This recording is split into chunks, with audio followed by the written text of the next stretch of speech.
It wasn't a wild animal. It wasn't a person. It was something in between, starving, silent, and crawling straight toward me with a toothless smile and eyes that didn't blink. If I hadn't had food to offer, I'm not sure I'd be here to tell the story. Whatever that thing was, it's still out there, waiting. I decided to take my wife and kids to my parents' ranch, tucked away in the middle of nowhere. The place is huge, and my kids love running wild there. My wife, on the other hand, has been trying to convince me to move into the big house they have. The only issue with this trip was that my wife had invited her parents to stay for the weekend. I love my wife, but I absolutely can't stand her mother. Within a few hours, my mother-in-law had pushed my buttons so badly that I couldn't stand being around anyone. I couldn't even get any sleep that night. All I could do was curse her out in my mind. By 4 a.m., I'd had enough. I grabbed my hunting gear and decided to head out for a last-minute hunt. I wasn't interested in hunting for anything in particular. I just needed to get away from the madness. I always bring my gear when I visit my parents, just in case the mood strikes me to hunt or camp. So, I packed up, left a note for my wife, borrowed my dad's old bolt-action rifle, and slipped into the woods before first light. I made my way to one of the old hunting blinds I used to use as a kid. After climbing in and getting settled, I began to feel drowsy. So, I decided to take a nap until dawn. But just after I dozed off, a noise pulled me out of my sleep. It was unlike anything I'd ever heard before, almost like an animal gagging, or maybe someone was laughing in a twisted way. These horrible, guttural sounds echoed through the trees. I slowly stood up, trying to remain as quiet as possible, and peeked outside. The first light of dawn was just starting to break through the trees. So there was a tiny glow of light, barely enough to make out anything.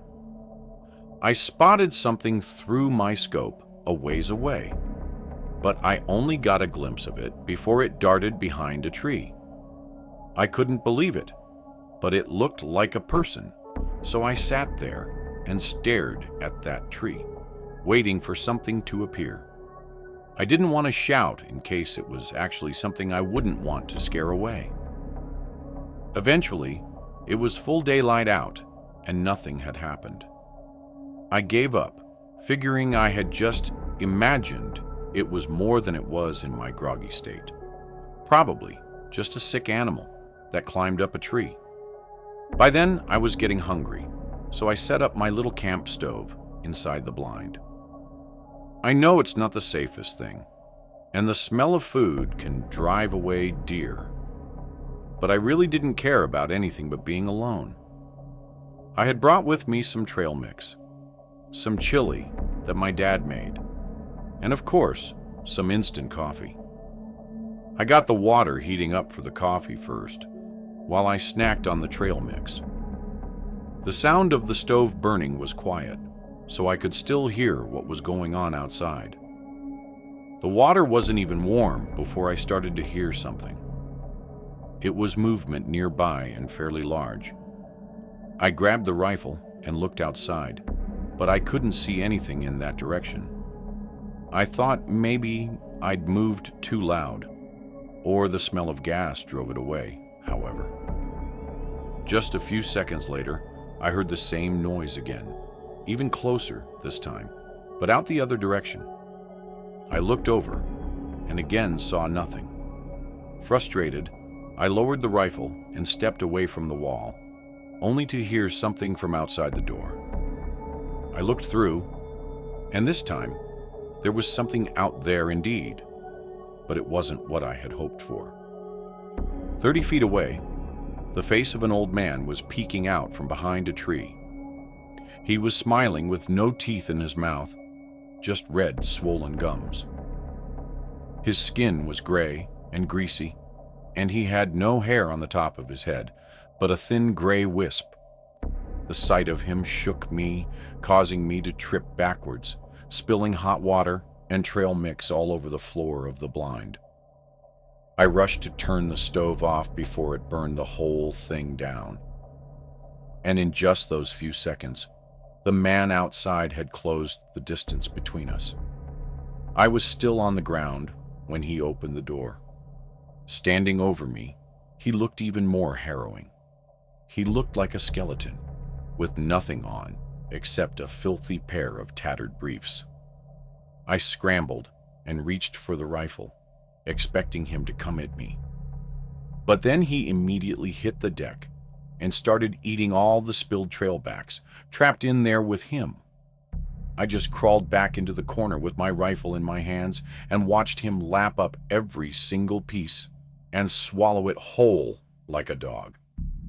I couldn't fathom what I was looking at. A human? An animal? Something else? Would it turn to eat me when it was finished? Sure enough, when all the food on the floor was gone, the man looked at me and started crawling. He was staring into my soul, with his mouth open, making those same horrible grunting, heaving sounds I heard earlier. Panicking, I grabbed the container of chili sitting next to me and opened it, then quickly slid it over. The man picked it up, smelled it, then stuck his tongue in and licked across the entire surface like he was marking it. In less than a minute, the man drank the entire container and licked it clean. It was the most disgusting thing I've ever seen. When I realized he was about to demand more food and I didn't have any, I took the last opportunity while he was distracted and bolted out of the blind. I took only the rifle, letting him dig through the rest, and I ran all the way back to the ranch. I'd rather deal with my mother-in-law than find out the extent of danger I was in with that nasty freak in the woods. I told my family about it and reported it to the sheriff. But everyone seemed to kind of just laugh it off. The deputies did search the area around my parents' house, but they never found any trace of the man. To this day, I still have nightmares about him. What if I hadn't brought food? Would I have been on the menu? Does that man just live in the woods around my parents? All I know is I'm never moving back there to find out. But first, did you know that 98% of people who watch my videos aren't subscribed? That means you. And yes, I am speaking specifically to you. Probably aren't. So now would be a great time to leave a like on the video and subscribe. Anyhow, it was late October when I finally managed to carve out a free weekend for a much-needed escape. Hunting had always been my way of hitting the reset button. Something about being out in nature helped me forget the everyday chaos. I booked a remote cabin deep in the woods. It looked perfect in the photos I found online. The drive there took me down a narrow, dusty dirt road that twisted through thick forest. I arrived at the cabin just as the first light of dawn was peeking over the trees. The air was crisp, and the forest was eerily quiet. So quiet, in fact, that the only sound was the crunch of gravel beneath my boots as I hauled my bags from the car, a little too silent. I couldn't hear the birds chirping or squirrels running up and down the trees. Not even the leaves were rustling. It felt like the woods had been frozen in time. I shrugged it off and let myself into the cabin. It was modest. A room with a small kitchen, a creaky twin bed, and a fireplace. The place was dingy and dirtier than the pictures had shown, but it would do just fine. I unpacked, loaded my rifle, and headed out into the woods. I wandered north, searching for signs of deer. Hours passed, but I found absolutely nothing. I'd been hunting in this area before, and had been full of all kinds of wildlife. Now there didn't even seem to be any bugs chirping around. Gave me the creeps, but I pressed on, not wanting my trip to go to waste. Finally, when the sun was setting, and just as I was about to turn back, I heard noises ahead. I scurried forward, hoping to catch the animal before it got away. That's when I saw them. Through the trees, maybe 50 yards away, was a group of people gathered around a fire. There were 6 or 7 of them, all wearing dark robes with hoods that obscured their faces. They stood in a circle, chanting in low, guttural voices that didn't sound like any language I'd ever heard. I froze.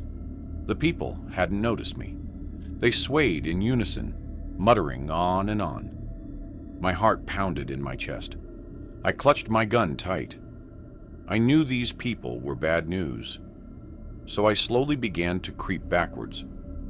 I went very slowly, careful not to step on a twig or rustle a leaf. When I was far enough, I turned and sprinted straight for my cabin. My mind raced the whole way there. Who were those people? What were they doing out here? I got back to my cabin and ran for the door. I pulled out the key and grabbed the doorknob, but to my horror, the door pushed open. It had been left ajar, but I knew for sure that I had shut and locked it before I left. My stomach twisted as I stepped inside the dark cabin. I turned on the light and saw my bag had been overturned. The contents dumped along the floor. My sleeping bag had been ripped off the bed and torn down the middle. Someone had broken into my cabin. I scoured the inside with my gun, making sure no one was inside. Once I confirmed it was empty, I shut and locked all the doors and windows again. I gathered up my stuff, ready to get in my car and get the hell out. And then it started storming. Not just a light rain. It felt like buckets of water were being dumped on the roof of the cabin. Thunder struck constantly. I thought back to the sketchy dirt road I'd driven in on and realized I didn't want to take my chances on it, even if that meant staying in these woods. I heated up some food in the fireplace, but didn't feel very hungry. Every noise I heard outside made me jump, thinking of those weird robed people and who could have broken into my cabin. Exhaustion started to catch up with me. I crawled into bed, still clutching my gun. My nerves wouldn't let me fully relax, but eventually I fell asleep. I woke up to the sounds of voices. At first, I thought I was dreaming. The low chanting was faint, almost drowned out by the pounding rain in my ears. But as I sat up, it grew louder. I clutched my rifle and crept to the window. They were outside. The same group I'd seen in the woods was now standing in a loose circle around the cabin. Even through the rain and walls of my cabin, I could hear their guttural chants. Goosebumps rippled on my arms, and my heart hammered in my chest. I slammed open the window and shouted into the rain, "Get the hell out of here!" They didn't flinch. They just kept chanting, "Get out of here or I'll shoot."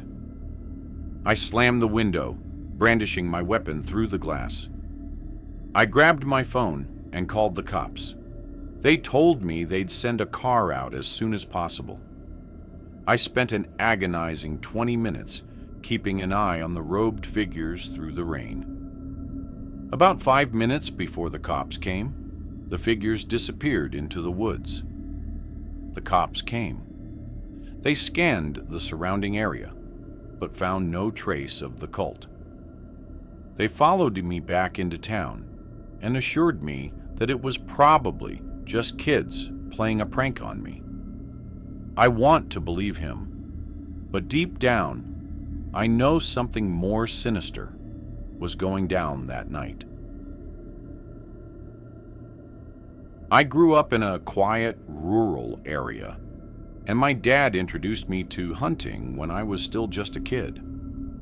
One day, after riding our ATVs deep into the woods, the trail narrowed until we couldn't go any farther by vehicle. At a fork in the path, my dad told me to hike about a mile down one of the trails until I found a hunting blind marked with a red ribbon, while he took the other route.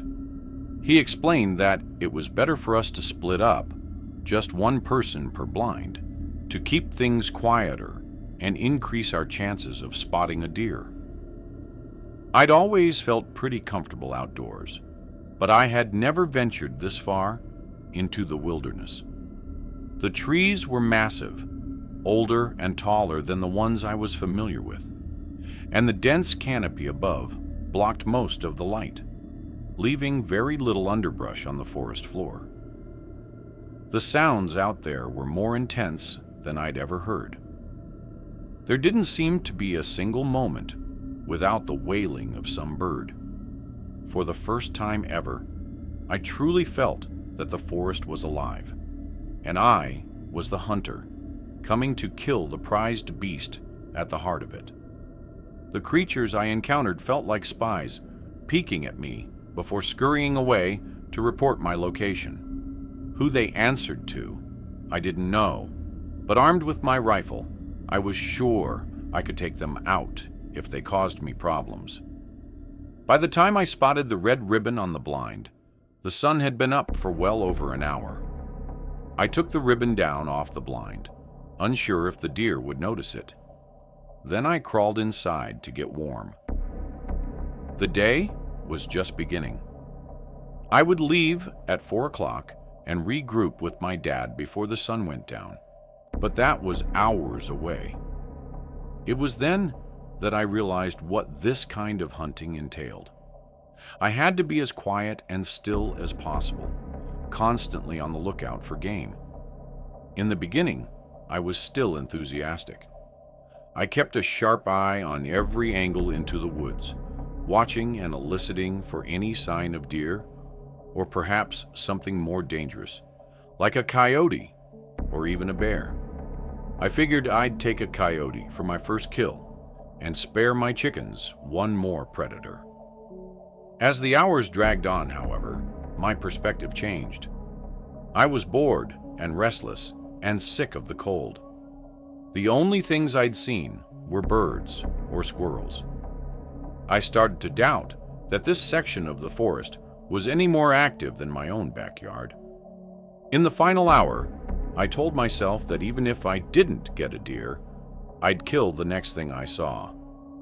The sun was getting lower, making this dark and cold forest even more miserable, even more deserving of losing a resident.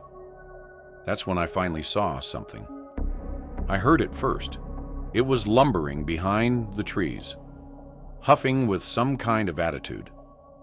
I knew it was going to be big, but I was blown away when I saw a massive stag emerge in my sights, not even 50 feet away. I tried to line up the shot, but in my excitement with freezing hands, I was shaking too much. I decided I needed to wait until it got closer, since it was heading towards me. Then, to my amazement, I heard more motion next to me. I looked over and saw another deer, this time a doe. They were headed towards each other, like they were going to meet. I watched them both draw nearer, until they were barely 20 feet apart, and finally close enough for me to confidently take a shot. Only now, my nerves were even more haywire. I simply couldn't steady my hands. I tried to regulate my breath and get a hold of myself, but then the forest started to terrorize me. Every single bird and bug seemed to be screaming. Even the squirrels were screaming. A wind blew into the blind from behind the deer, chilling me to the bone. The woods were creaking like mad, like something was going to come crashing down on top of me.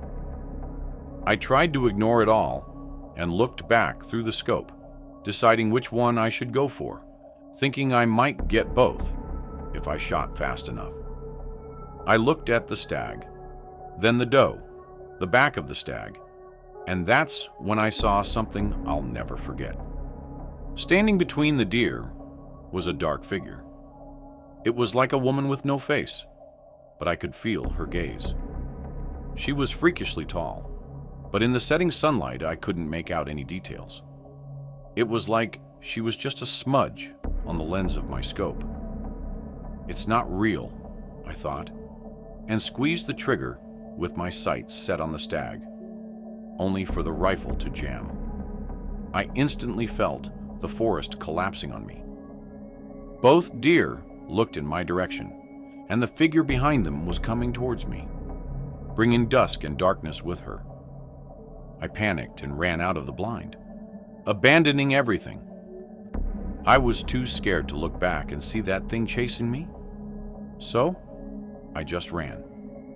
I don't know how close or how far that thing was from me, but I didn't stop until I got back to the fork in the road. My dad was already there, waiting for me, asking what the hell was happening. I tried to explain it to him, but he thought I had just wimped out of the kill, so he made me go back with him to retrieve the rifle. Unfortunately, I hadn't set up the marking ribbon, so we weren't able to find it before it got too dark. We had no choice but to go home. I refused to ever go hunting again, which was a major disappointment to my dad. He kept going back to try and find that blind again all season, but he was never able to get that rifle back. And he always blamed me for it. He just doesn't understand what I saw. There was something in that forest that didn't want me to kill those deer. I don't know what it would have done if the rifle hadn't jammed. I just hope my dad never runs into that thing. If you enjoyed this video, don't forget to hit the like button and subscribe to the channel for more amazing video. Turn on the notification bell so you don't miss any updates. All right, that's it for today. Take care, and I'll see you in the next one.